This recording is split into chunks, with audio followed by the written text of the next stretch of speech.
എൻ്റെ താലി പാർട്ട് 14. കഥ അവതരണം തുമ്പി. ഈ സ്റ്റോറി ഇഷ്ടമാവുന്നുണ്ടെങ്കിൽ സബ്സ്ക്രൈബ് ചെയ്യാൻ മറക്കല്ലേ.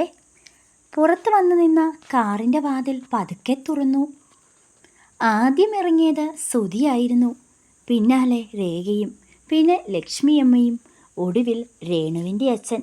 ആശുപത്രിയുടെ ഗ്ലാസ് വാതിൽ തുറന്ന് അകത്ത് കയറുമ്പോൾ ഇടനാഴിയുടെ അറ്റത്ത് നിൽക്കുന്ന ആദിയെ കണ്ട നിമിഷം സുധിയുടെ കണ്ണുകൾ ചുവന്ന് കത്തിത്തുടങ്ങി. ആദി കുഞ്ഞിൻ്റെ റൂമിൻ്റെ മുന്നിൽ നിൽക്കുകയായിരുന്നു. ഇവൻ ഇവിടെ എന്ത് ചെയ്യുന്നു? സുധിയുടെ ശബ്ദം ഇടനാഴിയിൽ മുഴങ്ങി. ആ ശബ്ദം കേട്ടതേ ആദി മെല്ലെയൊന്ന് തിരിഞ്ഞു നോക്കി. ഉടനെ സുധി ആദിയോടായിട്ട് ചോദിക്കുകയാണ്, നിനക്കിവിടെ വരാനുള്ള എന്ത് അർഹതയാണുള്ളത്? ആദി മുഖം ഒന്ന് കടുപ്പിച്ചതല്ലാതെ അതിന് മറുപടിയൊന്നും പറയാൻ നിന്നില്ല. വീണ്ടും സുധി പറഞ്ഞുകൊണ്ടേയിരിക്കുകയാണ്, അവൻ എൻ്റെ മോനാണ്, നിന്നേക്കാൾ എനിക്കാണ് അധികാരം. ഇതൊക്കെ കേൾക്കുന്ന രേണുവിൻ്റെ ഫാമിലിയും ഇതൊക്കെ നോക്കി നിൽക്കുന്നതല്ലാതെ മറുപടിയൊന്നും പറയുന്നില്ല. രേഖയുടെ മുറക്കത്താണെങ്കിലോ വല്ലാത്തൊരു പരിഹാസവും. അവൾ പരിഹാസത്തോടെ ഇങ്ങനെ നോക്കി നിൽക്കുകയാണ്. ആദി ഒരുപടി മുന്നോട്ട് വന്നു. എന്നിട്ട് സുധിയോട് ചോദിക്കുകയാണ്, നിന്റെ മകനാണെങ്കിൽ നീ എന്തുകൊണ്ടവനെ മകനായിട്ട് സംരക്ഷിക്കുന്നില്ല?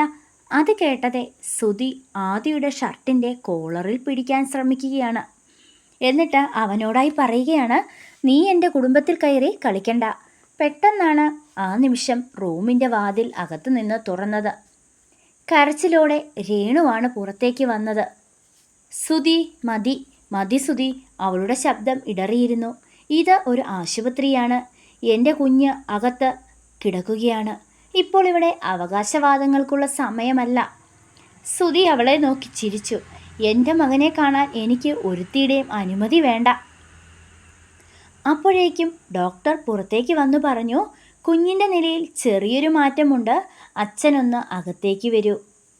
ആ വാക്ക് ഇടിമുഴക്കമായി എല്ലാവരുടെയും മനസ്സിൽ പതിച്ചു. സുധി മുന്നോട്ട് നീങ്ങി, ഒപ്പം രേണുവും. അത് കണ്ടപ്പോൾ രേണുവിൻ്റെ മനസ്സിലേക്ക് ആ കറുത്ത ഓർമ്മകൾ ഇരച്ചു കയറി.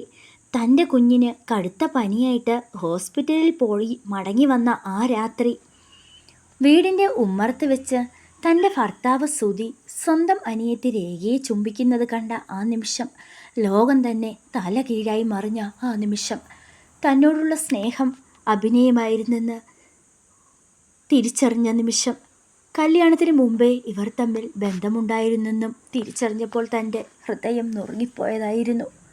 പെട്ടെന്ന് ആദിയുടെ അടുത്തിരിക്കുന്ന രേണുവിനെ കണ്ടപ്പോൾ സുധി ചോദിക്കുകയാണ്, ഇവിടെയും ഇവൻ തന്നെയാണോ നിനക്ക് കൂട്ട്? സുധിയുടെ ശബ്ദം രേണുവിൻ്റെ ചിന്തകളിൽ നിന്ന് പെട്ടെന്ന് ഉണർത്തി. അപ്പോഴേക്കും രേഖ ചോദിക്കുകയാണ്, ചേച്ചി, അഭിനയം കുറച്ച് കൂടുതലാണ്.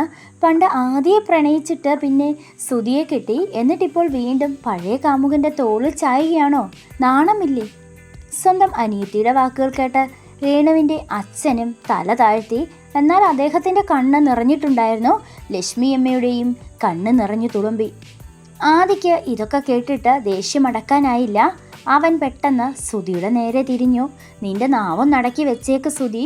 സ്വന്തം ചേച്ചിയെ ചതിച്ചിട്ട് അവളുടെ ഭർത്താവിനെ തട്ടിയെടുത്ത ഇവളാണോ കുടുംബമഹിമ പറയുന്നത്? ഡാ! സുധി ആദിയുടെ കോളറിൽ പിടിച്ചു. നിന്നോടല്ല ഞാൻ ചോദിച്ചത്. രേണു, നീയും ഇവനും തമ്മിലുള്ള ബന്ധം നാട്ടുകാരെ കൊണ്ട് പറയിപ്പിക്കാനാണോ? ഉടനെ രേണു പൊട്ടിത്തെറിച്ചു. എൻ്റെ അനിയത്തിയുമായി കിടപ്പറ പങ്കിടുമ്പോൾ നിനക്ക് അത് ഓർമ്മയില്ലായിരുന്നോ? അന്ന് സ്നേഹം നടിച്ച് നീ എന്നെ കീഴ്പ്പെടുത്തി. ഈ മകനു വേണ്ടിയായിരുന്നു. ചതിയിലൂടെ നീ എനിക്ക് തന്ന ഈ കുഞ്ഞ്, അവനിപ്പോൾ നിന്റെ ചോര വേണമെന്നാണ് ഡോക്ടർ പറഞ്ഞത്. അത് കേൾക്കുമ്പോൾ എനിക്ക് അറപ്പ് തോന്നുന്നു. അപ്പോഴാണ് ICUവിൻ്റെ വാതിൽ തുറന്നത്. ഡോക്ടറുടെ മുഖം അസ്വസ്ഥമായിരുന്നു. അപ്പോഴേക്കും കുഞ്ഞിൻ്റെ നില വല്ലാതെ വഷളായി. കുഞ്ഞിൻ്റെ നില വല്ലാതെ മോശമാണ്. അവന് ഉടൻ തന്നെ ബ്ലഡ് വേണം.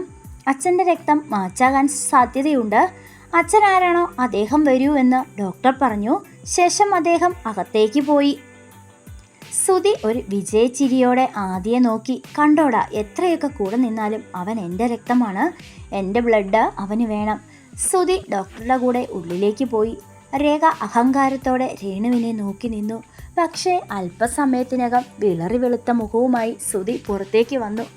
പുറമെ ഗൗരവത്തോടെ ഡോക്ടറും. മാച്ചാകുന്നില്ല. സുധിയുടെ ബ്ലഡ് ഗ്രൂപ്പും കുഞ്ഞിൻ്റെ ബ്ലഡ് ഗ്രൂപ്പും തമ്മിൽ വലിയ വ്യത്യാസമുണ്ട്. കുഞ്ഞിൻ്റെ അച്ഛൻ ഇദ്ദേഹം തന്നെയല്ലേ? വേഗം അച്ഛനെ വിളിക്കൂ. ആ വാക്കുകൾ ആശുപത്രി ഇടനാഴിയിൽ ഒരു സ്ഫോടനം പോലെ പതിച്ചു. സുധി ആകെ തകർന്നുപോയി. അവൻ രേണുവിനെ സംശയദൃഷ്ടിയോടെ നോക്കി. എന്താ ഡോക്ടർ ഈ പറയുന്നത്? അപ്പോൾ ഇവൻ എൻ്റെ മകനല്ലേ? നീ എന്നെ പണ്ട് പറ്റുകയായിരുന്നു രേണു. രേഖയുടെ കണ്ണുകൾ വിളർന്നു. രേണുവിൻ്റെ അച്ഛനും അമ്മയും അമ്പരപ്പോടെ രേണുവിനെ നോക്കി. അപ്പോഴേക്കും സുധി അവിടേക്ക് വന്ന്, സത്യം പറയടി രേണു, ആരാണ് അവൻ്റെ അച്ഛൻ? സുധി അലറി. രേണു മെല്ലെ തലയുയർത്തി. അവളുടെ കണ്ണുകളിൽ നിഗൂഢമായ എന്തോ ഒരു തിളക്കമുണ്ടായിരുന്നു. ആദ്യം നോക്കിയ ശേഷം അവൾ സുധിയുടെ അടുത്തേക്ക് നടന്നു. അവൻ നിന്റെ മകൻ ആയിരിക്കാം. നിന്റെ മകൻ തന്നെയാണ് സുധി അവൻ. പക്ഷേ നിന്റെ ആ അശുദ്ധമായ രക്തം സ്വീകരിക്കാൻ എൻ്റെ മകൻ്റെ ഉള്ളിലെ നന്മ അനുവദിക്കുന്നില്ലായിരിക്കും. നിന്റെ ചോര അവന് വേണ്ട. അടുത്ത നിമിഷം രേണു ആദിയുടെ കൈകളിൽ പിടിച്ചു. ഡോക്ടർ, ആദിയുടെ ബ്ലഡ് ഒന്ന് ടെസ്റ്റ് ചെയ്യൂ. ചിലപ്പോൾ അത് മാച്ചായേക്കാം. അപ്പോൾ ആദിയുടെയും രേഖയുടെയും മുഖം വിളറി വെടുത്തു. ആ സത്യം എന്താണെന്നറിയാൻ എല്ലാവരും ശ്വാസമടക്കി നിന്നു. തുടർന്ന് കേൾക്കാനായി ഈ ചാനൽ ഒന്ന് സബ്സ്ക്രൈബ് ചെയ്യണേ. ലൈക്കും കമൻറ്റും ചെയ്യാൻ മറക്കല്ലേ.